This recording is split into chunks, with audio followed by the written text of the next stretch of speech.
자, 오늘자 매일경제신문 일면인데요. 네, 이쪽에 보면은, 네, 여기 좀 화면에 잘 나올지 모르겠습니다만, 스웨덴이죠. 현금이 사라지고 있다. 이런 기사들이 나오고 있어요. 제 이제 왼손입니다만. 뭐, 올자 신문 뭐 받아보신 분들은 대부분 기사를 보셨을 겁니다. 내용은, 현금이 더 이상 이제 필요 없다. 뭐 이런 뜻이 되겠는데, 한때 뭐 세간에서 인구에 많이 회자가 됐었던 비트코인, 가상화폐, 뭐 이런 내용들이 있었잖아요. 어느 순간 좀 쓱 사라지는 것 같긴 한데 오늘 그 주제로 좀 재밌는 이슈를 한번 좀 잡아봤습니다. 그래서 도움 말씀 받기 위해서 한 분이 나오셨는데요. 김용영 디스트리트 편집장 겸 매경비즈 기자 출연하셨습니다. 어서 오십시오. 안녕하세요. 네. 자, 한때 이 비트코인 하면은 막 가격이 한 2천만 원 가까이 뭐 치솟던 적도 있었고, 최저치는 제가 정확히 기억은 안 납니다만, 얼마까지 떨어졌었죠? 폭락했다가. 네, 2017년 말과 2018년 초에 네. 말씀하신 2천만 원이 넘게 약 3천만 원 가까이 올랐던 3천만 걸로 원까지 기억을 해요. 네. 네. 그런데 2018년 말에 이제 400만 원대로 떨어졌습니다. 400만 원. 예, 3천만 원이 400만 원이면 뭐 10분의 1 토막은 아니지만 거의 네. 8분의 1 토막. 네. 근데 지금 이제 한 840만 원대 정도, 847만 원인 거 제가 지금 본 것 같은데. 네, 맞습니다. 네. 자, 뭐 비트코인이 오늘 주제는 아니고, 먼저 이제 결론 쪽에 있는 걸 앞으로 끌어와서 저희가 좀 이제 흥미를 좀 유발하기 네네. 위해서 누군가가 이제 연인에게 크리스마스 선물로 암호화폐를 선물한다고 가정했을 때 이 가격이 오르면은 계속 사귈 거다 이러고 가격이 떨어지면은 헤어진다. 그 말이 사실 안 되는 가정이긴 합니다만 예, 저희가 예. 무리한 가정을 좀 짚었을 때 과연 어떻게 될 것인지 그 주제를 이제 이야기하고자 저희가 조금 가상의 시나리오를 한번 먼저 전해드리고 출발을 해봐야 될 것 같은데요. 자, 이 암호화폐 시장에 대한 개괄적인 뭐 상황들 좀 한번 서두에 좀 풀어봐 주시겠어요? 네, 일단 올 한 해 비트코인 시장의 어떻게 됐는지를 간략하게 말씀을 드릴게요. 네. 예, 잠깐 말씀드렸습니다만 비트코인이 이제 2017년 말, 2018년 초에 2천만 원을 훌쩍 넘어서면서 그야말로 이제 급등이라는 게 뭔지를 몸소 보여줬던 신흥 부자가 막 탄생을 하고 막 난리가 났었잖아요. 뭐 네. 한때 사회면에도 나왔습니다만 이제 클럽 같은 데서 막 돈을 막 뿌리는 네. 그게 이제 비트코인과 연관성이 있는 그런 현상이기도 했는데 지금 흐름이 나오네요. 그때 이제 많은 분들이 비트코인을 알게 됐죠. 지금 이 차트에서 보시는 가운데에서 약간 왼쪽에 크게 고무리로 솟아있는 솟아있는. 네. 저 때가 이제 2017년 말, 2018년 초입니다. 불과 저때. 얼마 전인 것 같은데 벌써 이렇게 됐군요. 네.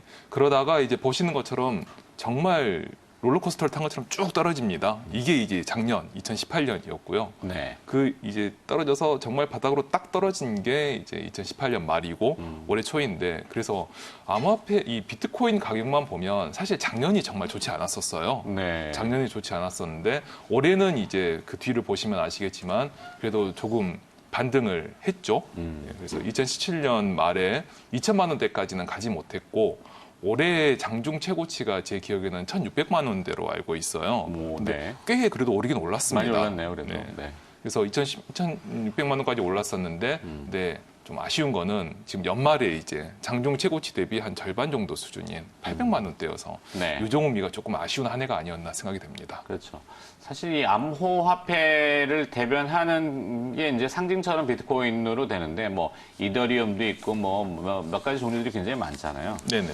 근데 사실 이 블록체인과 그다음에 암호화폐, 그다음에 디지털 화폐 뭐 요즘은 그 임의가 조금 확산이 돼서 중국의 인민은행 중앙은행이죠. 네. 디지털 화폐 추진한다는 이야기들이 왕왕 나옵니다. 앞서 제가 이제 신문에도 보여드렸지만 스웨덴도 지금은 이제 현금이 사라지고 디지털화되는 물론 같은 맥락이라고 꼭 부여할 수는 없더라도 이런 현상들로 인해서 우리가 뭐 이 자본을 이제 조금 투자하는데 어떤 도움을 받고자 이 이슈를 꺼내는 거란 말인데요. 네네. 올해 가장 핫했던 이슈 중에 하나가 또 페이스북 아니겠습니까? 네, 리브라? 맞습니다. 네, 이 얘기도 좀 해주시겠어요? 네, 페이스북이 리브라를 출시하겠다고 6월 달에 발표를 했습니다. 이 리브라라는 게 뭐냐면 정말 쉽게 말해서 페이스북 사용자들끼리 서로 이렇게 돈을 주고받을 수 있게 하겠다라는 게 이제 그게 리브라입니다. 네. 그런데 다른 기업들이 이렇게 자기 사용자들끼리 돈을 주고받을 수 있게 하겠다라고 하면은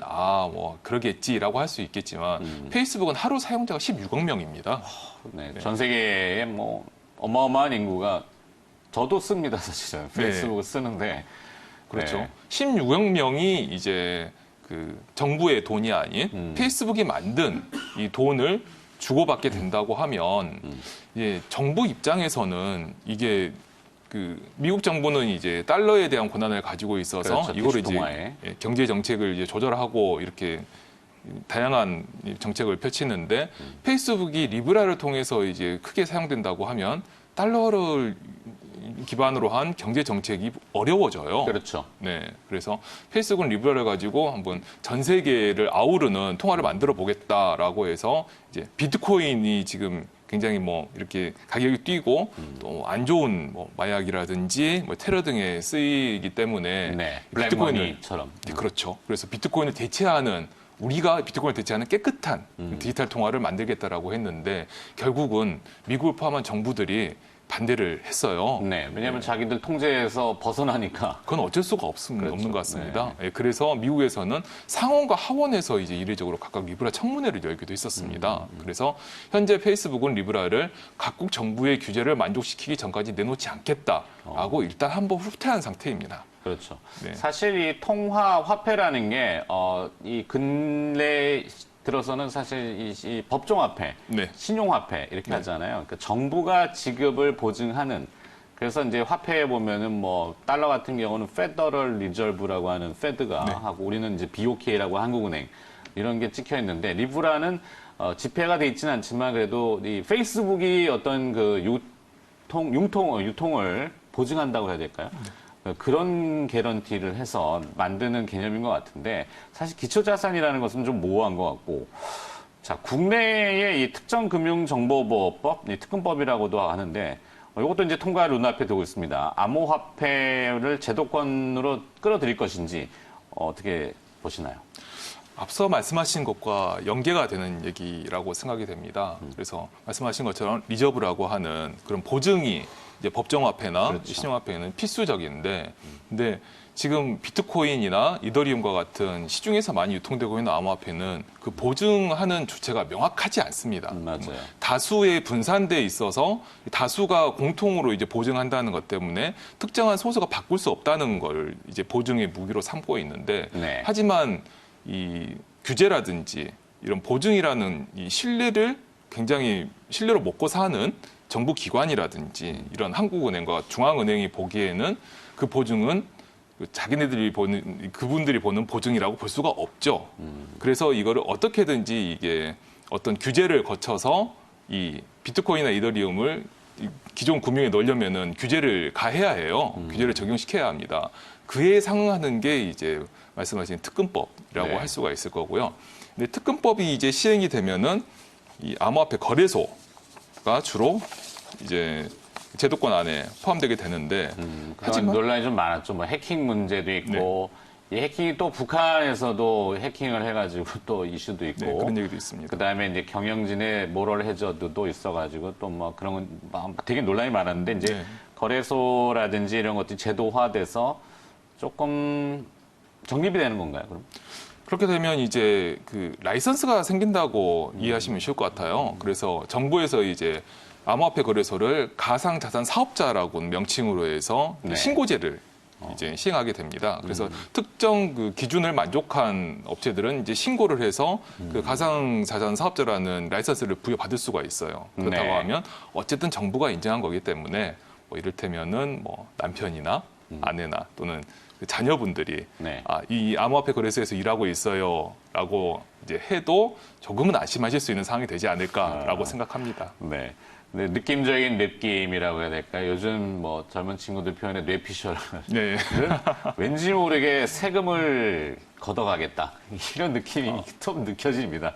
네, 맞습니다. 제 개인적인 생각인지 몰라도 하여튼 제도화 시킨다는 것은 그 이면에 보면은 정부도 뭔가 얻은 게 있어야죠. 네. 자, 오늘 올해 이제 그 중국의 시진핑 주석 언급에 따라서 급등락을 반복하게 됐던 이 가상화폐 시장. 향후에 중국이 이제 블록체인. 근데 중국은 사실 그 렌민비라고 하는 위안화를 디지털한 거다. 네. 예, 이런 그 비트코인의 투기성하고는 우리는 관계가 없다라고 주장하는데 어떨까요? 이렇게 중앙은행의 그 통화의 디지털화를 먼저 추구한다면은 중국이 주도권을 또 잡는 걸까요? 중국의 디지털 위안화는 이 말씀하신 블록체인을 적용한 거고 암호화폐는 아니다라고 이제 중국에서는 얘기하고 있는데 좀 면밀히 살펴볼 필요가 있다고 생각을 합니다. 네.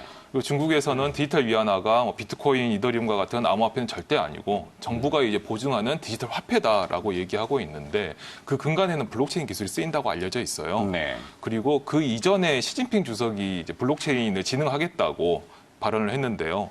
그 발언을 살펴보면 블록체인 기술, 그다음에 블록체인 생태계, 블록체인 교육으로 인해서 블록체인에 관한 거의 모든 것을 다 육성하겠다라고 말을 했었습니다. 그래서 이제 기대가 커져서 비트코인 가격이 이제 40%가 급등을 한 결과를 나왔는데 이 블록체인과 암호화폐는 중국에서는 블록체인을 육성하고 암호화폐는 이제 규제하겠다라고 말을 하고 있지만 잘 살펴보면 블록체인이 엔진이라고 하면 암호화폐는 그 엔진을 구동하는 기름이라고 볼 수가 있습니다. 아, 연료 같은. 예, 연료라고 볼 수가 있습니다. 그렇기 때문에 블록체인이 활성화되면은 어쩔 수 없이 조금 따라오는 것이 암호화폐라고 생각을 하거든요. 그렇기 때문에 현재는 이제 중국이 그 블록체인과 암호화폐를 좀 명확하게 하기 위해서 블록체인만을 내세우고 있지만 암호화폐가 결국엔 따라붙지 않을까 생각을 하고요. 그리고 네. 특히 디지털 위안화에서는 중국 내수 시장에서 쓰이는 것도 있지만 그 중국이 이제 미국과 어깨를 겨룬 전 세계 양강이지 않습니까? 그렇죠. 네. 하지만 패권 전쟁이 한창 네, 왔다 갔다 그렇죠. 하잖아요.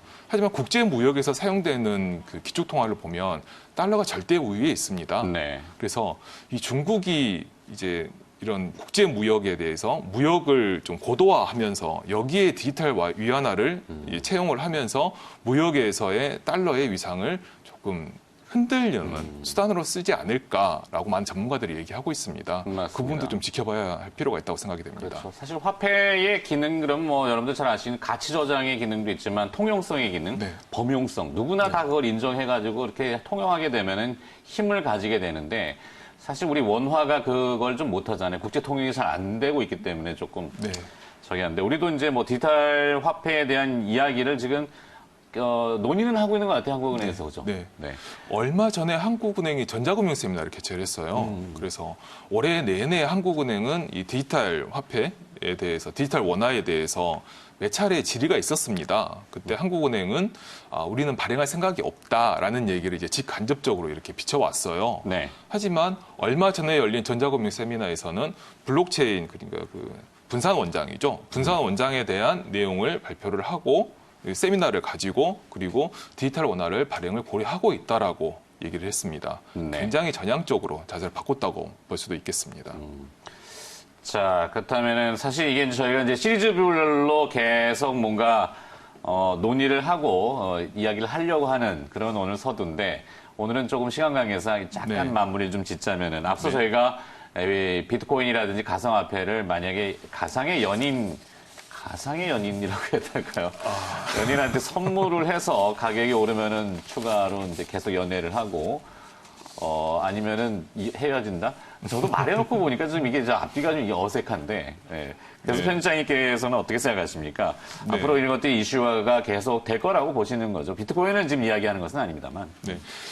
저는 이제 비트코인을 만약 선물 받는다라고 하는 이 상황에서 어떤 부분을 주안점을 둬야 될까라고 생각을 해보면 네. 이 비트코인에 이제 미래가 있느냐. 그러니까 이 비트코인을 나에게 선물로 준 뭐 남자친구나 여자친구가 같이 이제 미래를 도모할 만한 그런 이제 가치가 있느냐. 그 부분일 것 같아요. 그런데 내년에는 이제 비트코인이 4년마다 한 번씩 오는 반감기가 있습니다. 반감기는 저는 사실 그 방사능에서만 들어보던 네. 건데, 맞나요? 네, 맞습니다. 좀 낯선 단어인데 네. 이 반감기가 이제 방사능에서 말하는 것처럼 이 양이 절반으로 줄어드는 거죠. 네. 비트코인이 총 발행량이 정해져 있고요. 네. 그다음에 이 채굴을 한 다음에 얻을 수 있는 보상이 이제 절반으로 줄어들게 이렇게 돼 있습니다. 이제 무한정으로 채굴을 하는 경우를 막기 위해서 저렇게 되는데 그래서 이 보상이 절반으로 줄어들면 결국 이 말은 뭐냐면 비트코인이 그만큼 희소성이 높아진다는 얘기입니다. 금과 되게 비슷합니다. 네. 희소성이 높아진다는 거에서 그렇다면 자연스럽게 이제 가치가 오르게 되는 거겠죠. 예. 그렇게 돼서 지금 이전에 있었던 2012년과 2016년에 방광에서 모두 가격이 올랐어요. 네. 그래서 내년에도 가격이 오를 것으로 생각하는 사람들이 많습니다.